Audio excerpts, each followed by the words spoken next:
Hello welcome to my YouTube channel सबैके नमस्कार। हमें गोड़ लागछुन। हमार नाम गीता चौधरी। आज हमें एक फिर ब्लॉग लाके हमें रहल छुन। आओ हमें कुन कहूँ तो सियान के हमार दुख तो के थाहे छु। हमार श्रीमान एक्सीडेंट हावे के 3 महीना से अपने हमें नर्सिंग होम हॉस्पिटल में छिन।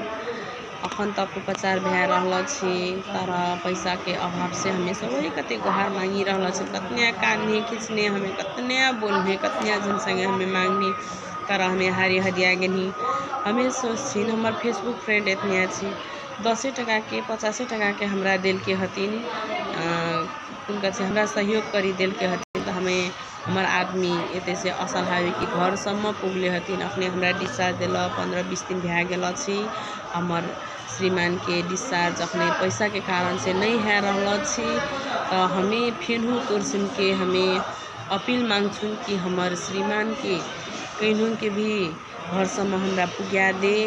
हमें यहाँ तोरसिन संगे सहयोग मांगछुन, कहीं के भी हमार मानुष के हमरा घर सम्म पुग्या दे।